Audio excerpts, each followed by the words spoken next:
ప్రకటించింది, మీరంతా రాజులైన యాజక సమూహం అని. అప్పుడు మన బాధ్యత ఏంటి? ఆయనకు పరిశుద్ధ స్థలంగా మనం మారాలి కదా. ఆయనకు ఒక రాజ్యంగా, ఏమండి, ఆయన మనలను మన దేవునికి ఒక రాజ్యముగాను యాజకులనుగాను చేసెను. ప్రకటన గ్రంథంలో ఉంది ఆ మాట. మన కొరకు ప్రాణం పెట్టిన రక్షకుడు, దాని వెనకున్న ఆయన ఉద్దేశం ప్రకటన గ్రంథంలో మీరు చూస్తారు. చూడండి, మొదటి అధ్యాయం, యోహాను వ్రాసిన ప్రకటన గ్రంథం మొదటి అధ్యాయం 6వ వచనం చదువుతున్నాను, లేదా 5 నుంచి 4 నుంచి చదువుతాను. వర్తమాన భూత భవిష్యత్ కాలములలో ఉన్నవాని నుండి, ఆయన సింహాసనము ఎదుటనున్న 7 ఆత్మల నుండి, నమ్మకమైన సాక్షియు, మృతులలో నుండి ఆది సంభూతుడుగా లేచిన వాడును, భూపతులకు అధిపతియునైన యేసుక్రీస్తు నుండి కృపా సమాధానములు మీకు కలుగునుగాక.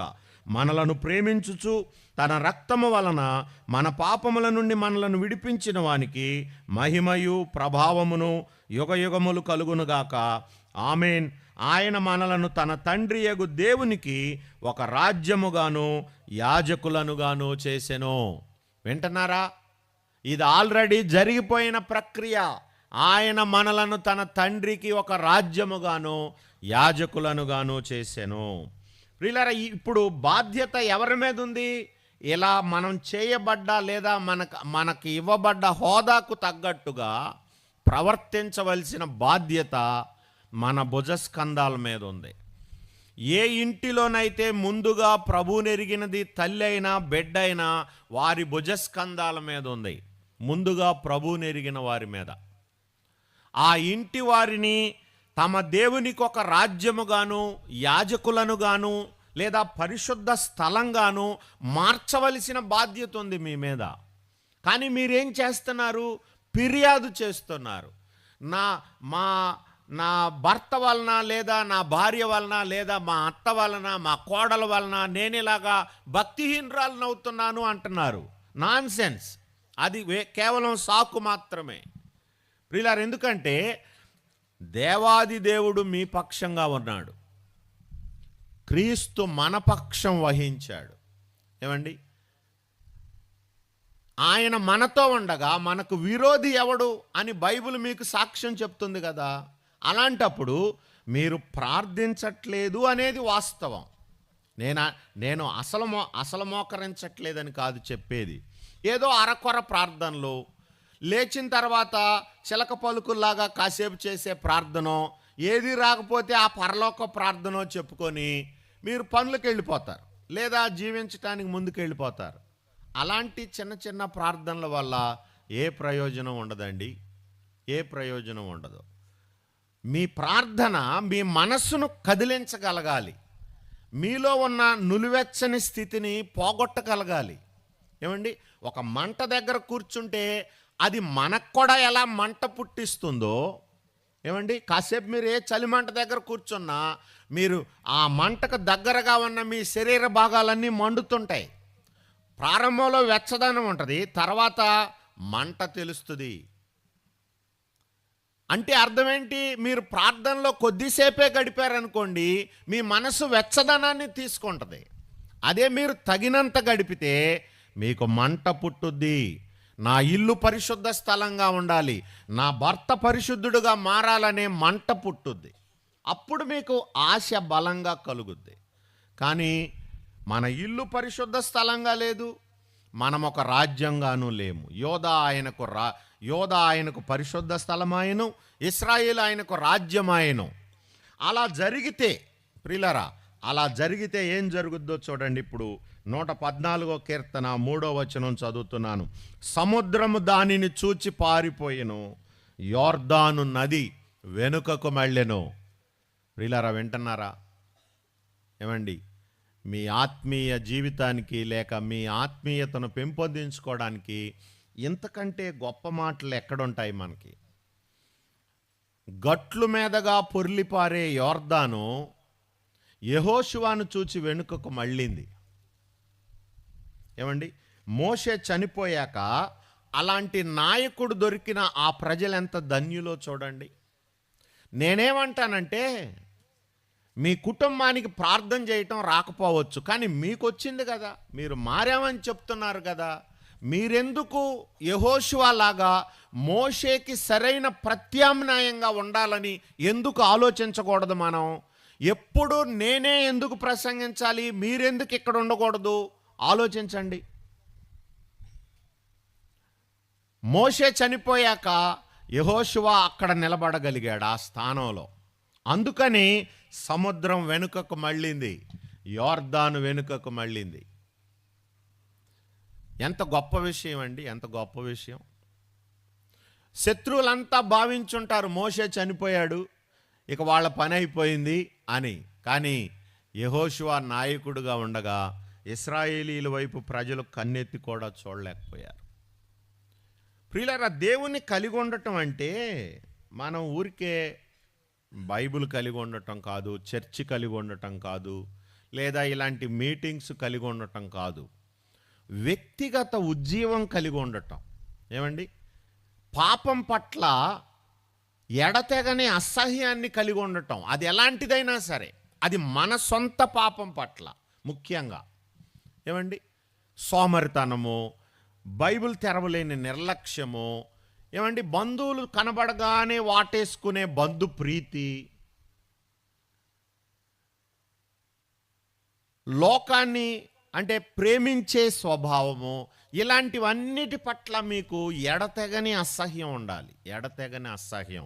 ఒకడు పెంటను తొక్కితే ఎంత జాగ్రత్తగా వెళ్ళి కడుక్కుంటాడో అలా ఉండాలి మీకు. మీ ప్రార్థనా స్థలానికి అంత త్వరగా వెళ్ళాలి. మీ నోటి వెంట ఒక కాని మాట వస్తే, మీ ఆలోచనల్లో ఒక అపవిత్రత కనిపిస్తే, మీరు నీళ్ల దగ్గరికి పరుగెత్తినంతగా, పెంట తొక్కిన వాడు వెళ్ళినంత త్వరగా మీరు వెళ్ళాలి.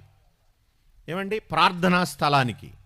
కానీ మీరు దున్నపోతులాగా వెళతారు, ఏనుగులాగా వెళతారు. మీరు ఏనుగే, కానీ మీ పరిశుద్ధ స్థలం మీకు చాలా దూరం. అందుకనే సంవత్సరాలు పట్టుద్ది మీరు అక్కడికి చేరటానికి. ఏమండి, ఆర్థికంగా, ఆరోగ్యపరంగా, లేదా సామాజికంగా, మీరు రాజకీయంగా కూడా మీరు ఏనుగులైతే అవ్వచ్చు. కానీ ఏం ప్రయోజనం? పరిశుద్ధ స్థలం మీకు దూరంగా ఉంది, మీకు బహుదూరంగా ఉండిపోయింది. అందుచేత మీరేమీ చేయలేని వారుగా, మీ కుటుంబం పాడైపోతుంటే చేష్టలుడిగి చూసేవారుగా ఉంటారు. ఏమండి, అహరోనుకి 4 పిల్లలు. ఆయన ప్రధాన యాజకుడు అయిన తర్వాతనే 2 పిల్లల్ని పోగొట్టుకున్నాడు. ప్రియులారా, ఆయన మానసిక పరిస్థితి ఆలోచించండి. ఆ ఇద్దరిని, అంటే పెద్దవాళ్ళు ఇద్దరు కోల్పోయాడు. కోల్పోయిన తర్వాత ఆయన మానసిక వేదన లేదా పరివేదన ఎలా ఉండి ఉంటుంది? దాన్ని ఎలా మర్చిపోయి ఉంటాడు? ఆ తర్వాత ఉన్న ఇద్దరు ఉన్నారే, ఎలియాజరు, ఈతామారు, దేవునికి నమ్మకంగా మారారు. వాళ్ళని చూసి వాళ్ళ జీవితాల్లో వాళ్ళు అనుసరించిన భక్తి, అందుకనే మీరు ఎలియాజరు కుమారుడు ఫీనెహాసు ఎలా దేవుని కొరకు రోషం కలిగి ఒక కార్యం ఆయన గురించి వ్రాయబడింది బైబిల్లో. అలాంటి ఒక కుమారుణ్ణి గర్భం దాల్చగల ఎలియాజరు తన కొండటాన్ని బట్టి అహరోను తన దుఃఖాన్ని మర్చిపోయాడు. ప్రియులారా, మన వైఫల్యాలు మన విజయాల చేత మరవబడాలి కదా. మళ్ళీ చెప్తున్నాను, మీ ఓటమి అనేక సమయాల్లో మీరు ఓడిపోవచ్చు, మళ్ళీ తప్పిదాలు చేయొచ్చు. అయితే ఏంటి? మీ ప్రార్థనా విజయాలలో మీ ఓటమి మరవబడాలి, గెలవబడాలి. ఏమండి, పరిశుద్ధులుగా మీరు మళ్ళా తిరిగి నిలదొక్కుకోవాలి. ఎందుకంటే దేవుడు చెప్పాడు, మీరు రాజులైన యాజక సమూహం, ఆ మాట ఎన్నటికీ తప్పిపోదు. ఏమండి, భూమ్యాకాశములు గతించటం సులభం, నా మాటలు గతించవు. అవి నెరవేరు వరకు సున్న కానీ పొల్లు కానీ తప్పిపోదని ప్రభువు చెప్పారు. ఏమండి, దేవుని పట్ల, దేవుని వాక్యం పట్ల మీకు స్థిరమైన నమ్మకం కలిగి ఉంటే మీ మోకాళ్ళు వంచుతారు, మీ రాత్రిళ్ళు పగలుగా మార్చుకుంటారు. ఏమండి, మీ రాత్రిని పగలుగా చేసుకుంటారు ప్రార్థించటానికి. మీ గ్రంథం నలిగిపోద్ది. ఏమండి, మీ గ్రంథం నలిగిపోద్ది. కానీ ఈరోజు మనకు అలాంటి అదృష్టం ఇంకా దూరమే అనిపిస్తుంది.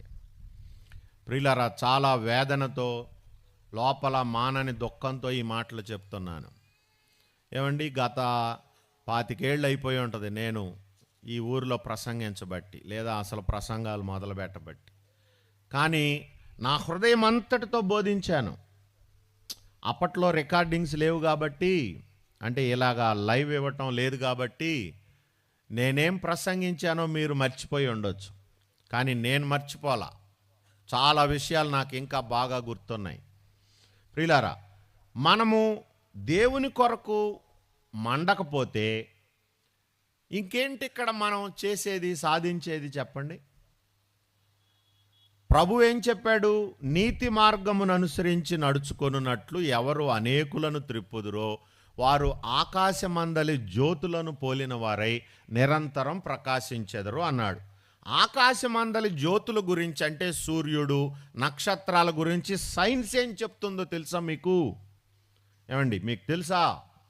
సూర్యుడు అంత వేడి లేదా అలాంటి బగబగ మండే సూర్యుడు అంటామే, అలా ఎందుకంటే లోపల అణు విస్ఫోటనం జరుగుతూ ఉంది అని సైన్స్ చెప్తుంది. అంటే పరమాణువులు విడిపోయినప్పుడు లేదా అణువులు విడిపోయినప్పుడు ఉష్ణం పుట్టుద్ది. అలాంటి ప్రక్రియ నిరంతరం జరుగుతూ ఉందట ఆ జ్యోతుల లోపల. అందుకనే అంత వేడి ఉష్ణం పుడుతుంది. ఎక్కడో ఉన్నాడు సూర్యుడు, కానీ మిట్ట మధ్యాహ్నం ఆ ఎండను మనం తట్టుకోలేము. ఇంకా మీరు ఆఫ్రికా దేశాలకు వెళితే ఇంకా ఎక్కువ ఉష్ణం ఉంటుంది. ఇక మీరు ఎడారి ప్రాంతాలకు వెళితే మీరు మాడిపోతారు నల్లుల్లాగా. ఇప్పుడు మనం 2-3 డిగ్రీలు పెరుగుతుంటే ఈ దినాల్లోనే మనం ఏసీలను ఎంతగా ఆశ్రయించామో మీకు తెలుసు. జ్యోతుల్లాగా మీరుండాలని దేవుని వాక్యం చెప్పలేదా? నీతి మార్గమును అనుసరించి నడుచుకొనున్నట్లు ఎవరు అనేకులను త్రిప్పుదురో వారు ఆకాశమందలి జ్యోతులను పోలిన వారై. ఆ పోలిక గమనించండి. మీలో కూడా అణువిస్ఫోటనం జరగాలి. ఏమండి, దేవుని కొరకైన విస్ఫోటనం మీలో ఉండాలి. ఆయన మీద ప్రేమతో మీరు ప్రియులారా దేవుని కొరకు మండే సూర్యునిలాగా ఉండాలి. ఆయనను ప్రేమించు వారు బలముతో ఉదయించు సూర్యుని వలె ఉందురు అని మీ వాక్యం చెప్తుంది, నేనే చెప్పట్లేదు. న్యాయాధిపతుల గ్రంథం 5వ అధ్యాయం చివరి వచనం అనుకుంటాను నాకు గుర్తున్నంత వరకు. ఆయనను ప్రేమించువారు బలముతో ఉదయించు సూర్యుని వలె ఉందురు. ప్రియులారా, ఇలా ఎందుకు లేము ఆలోచించండి. మన కుటుంబాల కంటే మనకు ఎక్కువైనది ఏంటి? మీరు కష్టపడే దానికే, మీరు సంరక్షించేది మీ కుటుంబాన్ని. మీరు నానా బాధలు పడి సంపాదించే ప్రతి రూపాయి వారి కొరకే ఖర్చు చేస్తున్నారు. అయినా సరే వాళ్ళ ఆత్మీయత గురించి మీకు కించిత్తు చింత లేదు.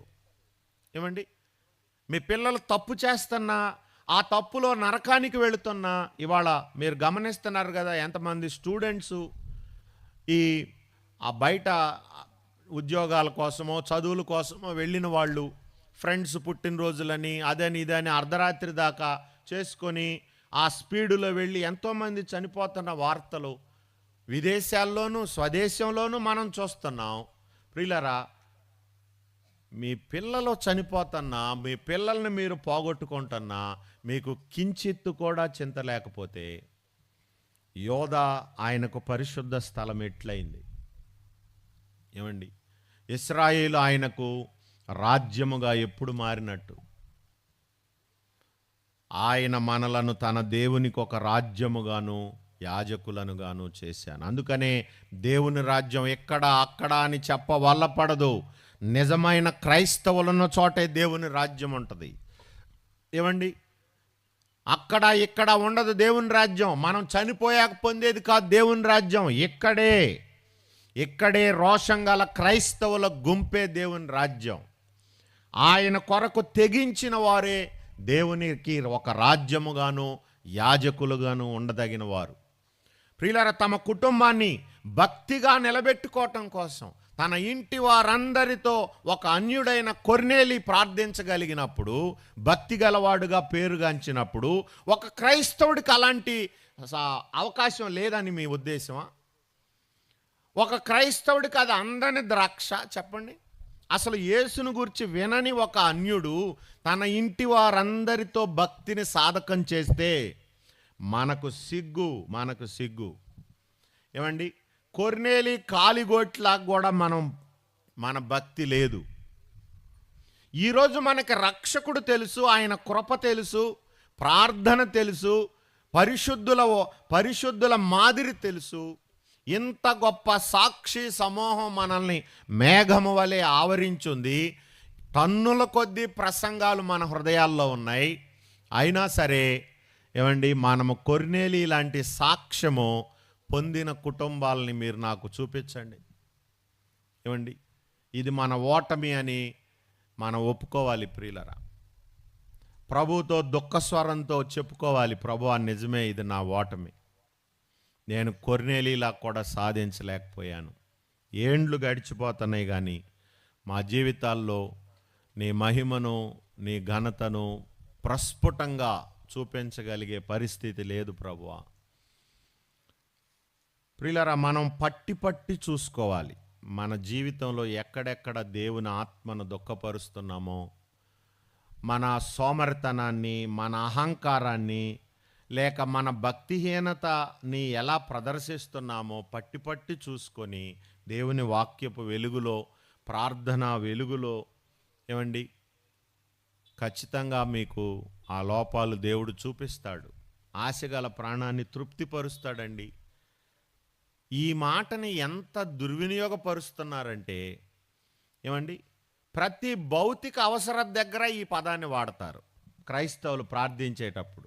ఆశగల ప్రాణాన్ని తృప్తిపరుస్తావంట కదయ్యా, కానీ ప్రార్థన కొరకు మాకు ఆశ లేదయ్యా, పరిశుద్ధాత్మ సమృద్ధి కొరకు మాకు ఎటువంటి కోరిక లేదయ్యా, నువ్వు ఎవరికైనా ఇవ్వయ్యా, మేం మాత్రం ఇలాగే నశించిపోతామయ్యా. ఇది మనం చెప్పేది. ఏమండి, మీరు ఆశించేది ఈ మాత్రం భక్తే కాబట్టి ఇదే మీకు ఇచ్చి తృప్తిపరుస్తున్నాడు దేవుడు మిమ్మల్ని. ఆయన తప్పేం లేదు, ఎందుకంటే మీరు ఆయన దగ్గరకు వచ్చి అడిగేదంతా బయటదే కదా, బాహ్యమైన విషయాలే కదా. అంచేత ఆయన మీరు కోరుకున్నవి మీకు దక్కేలాగా చేస్తాడు. వారు కోరిన రేవునకు ఆయన వారిని నడిపించెను, కానీ ఆయన వారి ఆత్మలను క్షీణింపచేసెను. 107వ కీర్తన లేక 105వ కీర్తన చదువుకోండి తర్వాత. వారు కోరిన రేవునకు ఆయన వారిని నడిపించను. నువ్వెక్కడికి వెళతానంటే ఆయన నడిపిస్తాడు నిన్ను అక్కడికి. కానీ నీ కోరిక యొక్క ప్రతిఫలం నువ్వు అనుభవించాల్సిందే. నీ ఆత్మ క్షీణించే ప్రదేశాలను కోరుకుంటే, నీ ఆత్మ క్షీణించే డబ్బును కోరుకుంటే, క్షీణింపచేసే డబ్బును కోరుకుంటే, నీ గర్వాన్ని, నీ వృధాతిశయాన్ని పెంపొందింపచేసే గొప్ప చదువుల్ని, క్లాసికల్ జీవితాన్ని మీరు కోరుకుంటే దేవుడు మిమ్మల్ని ఆ రేవుకే నడిపిస్తాడు. కానీ మీ ఆత్మలు క్షీణించిపోతాయి.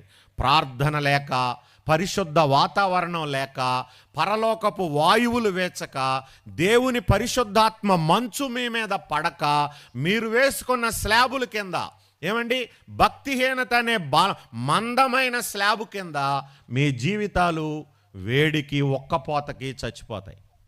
ఏమండి, మీ ప్రార్థనాత్మ చచ్చిపోద్ది, మీ భక్తి చల్లారిపోద్ది. ప్రియులారా, దయచేసి మేల్కొనాలి.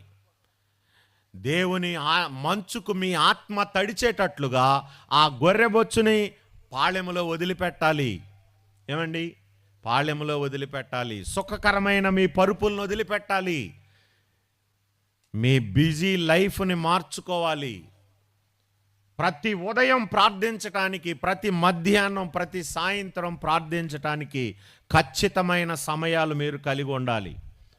అది మాత్రమే మీ ఆత్మీయ జీవితాలను పునరుద్ధరిస్తుంది.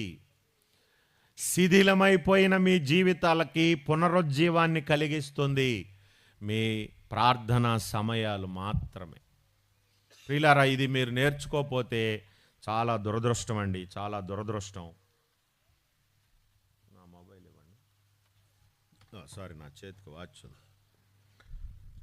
ప్రియులారా, కాబట్టి దేవుని సన్నిధిలో మనము జాగ్రత్తగా ఉండకపోతే మనం నష్టపోతాం ప్రియులరా. మనం పోగొట్టుకుంటాం, చాలా విషయాలు మిస్ అవుతాం.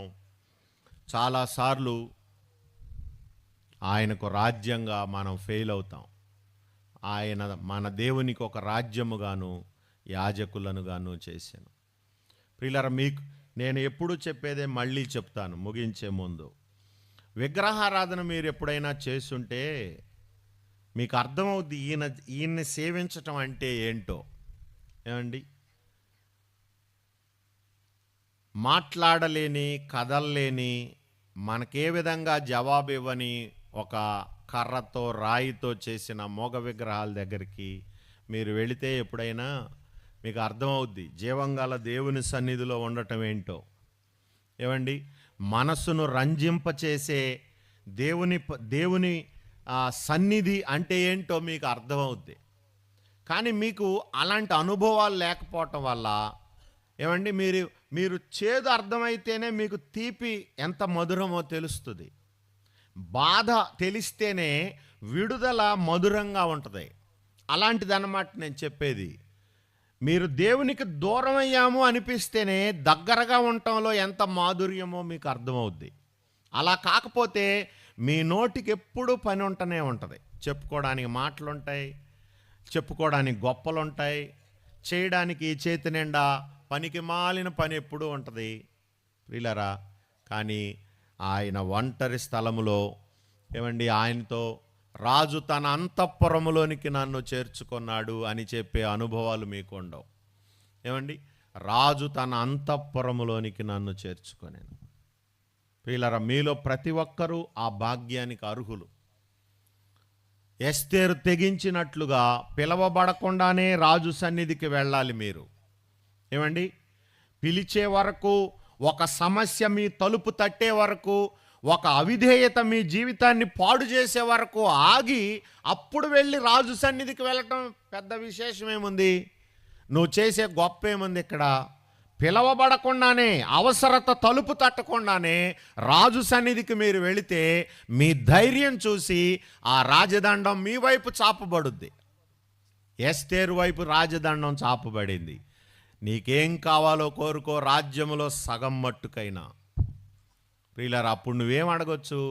నీ భర్త ప్రాణం అడగొచ్చు, నీ బిడ్డల ప్రాణం అడగొచ్చు, ఇంకేమైనా అడగొచ్చు. రాజ్యములో సగం మట్టుకు, పిచ్చి మొఖాలు, రాజ్యములో సగం మట్టుకు మీరు అడుగుతున్న ఈ పనికి మాలిన భౌతిక విషయాల కంటే అనేక రెట్లు ఆఫర్ ఇది.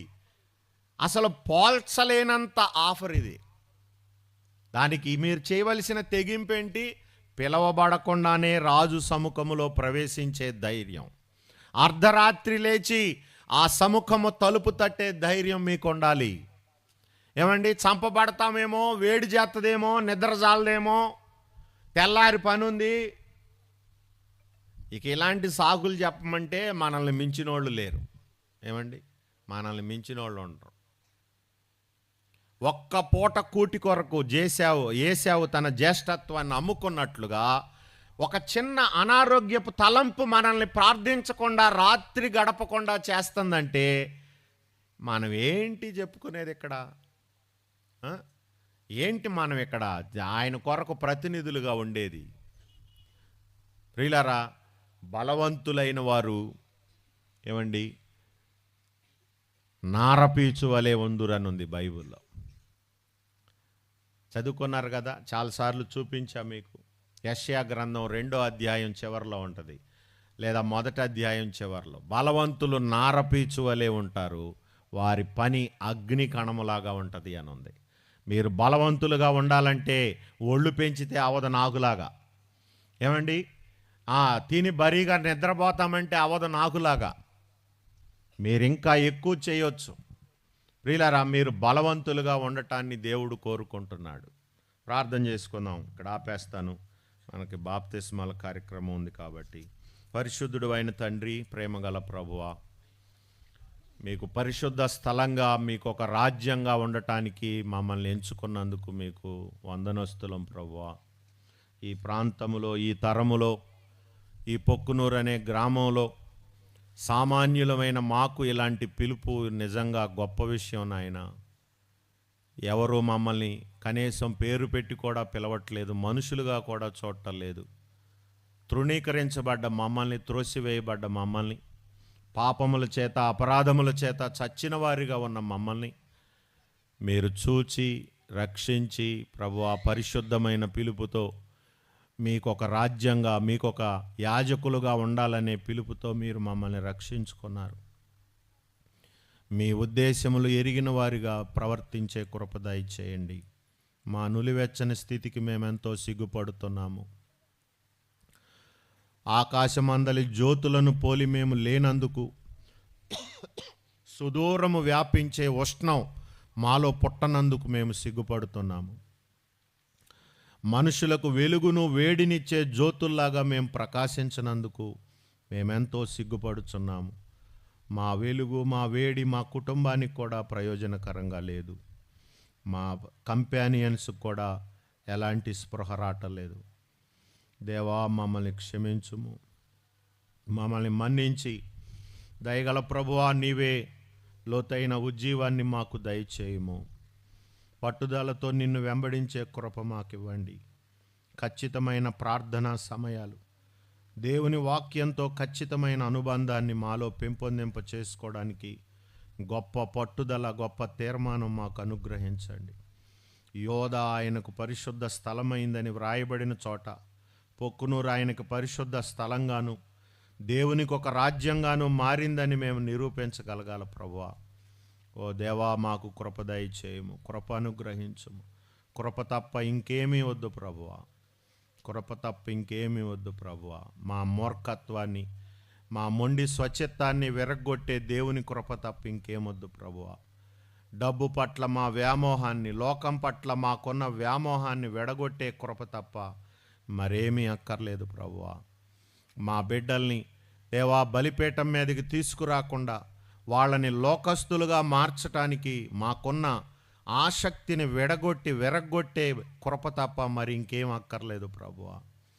దేవునికి పరిశుద్ధ యాజకులుగా ఉండునట్లు, దేవునికి నాజీరులుగా మారుటకు మా బిడ్డలకున్న అవకాశాన్ని చూడలేని గుడ్డితనం మాలో నుండి తొలగించే కృప తప్ప మరొకటి అక్కర్లేదు ప్రభువా. రక్షక, మీరు సహాయం చేయండి. దేవుని మందసాన్ని మోసే గొప్ప భాగ్యము యాజకులుగా మాకు దొరికినప్పటికీ మా భుజస్కంధముల మీద కాకుండా ఎడ్ల బండి మీద దాన్ని పెట్టాలని, డబ్బులిచ్చి దాన్ని జీతగాళ్లతో ఈ భక్తి చేయించాలనుకునే మా అవివేకపు చర్యలు మార్చుకునే కృప తప్ప ఇంకేమీ వద్దు ప్రభువా.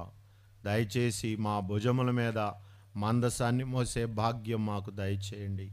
అట్టి కృపకు మేము బద్ధులమై ఉండుటకు, యోధాలాగా మేము పరిశుద్ధ స్థలంగా మారుటకు, నీకు రాజ్యముగా విలసిల్లుటకు దయచేసి మాలో ఉన్న భక్తి ఆశలను ఉజ్జీవింప చేయమని, ప్రార్థనయందు గొప్ప పట్టుదల కలుగ చేయమని, మమ్ములను మా ప్రార్థనను అంగీకరించుమని, నీ ఘనతను బట్టి, నీ సకలాశీర్వచన స్తోత్రములకు మించిన ఘనమైన యేసుక్రీస్తు నామాన్ని బట్టి ఈ ప్రార్థన సమర్పిస్తున్నాము తండ్రి. ఆమేన్. మన తండ్రి అయిన దేవుని యొక్క ప్రేమ, క్రీస్తు యేసు కృప, పరిశుద్ధాత్మని ఆదరణ మనందరికీ సదా తోడై ఉండునుగాక. ఆమేన్.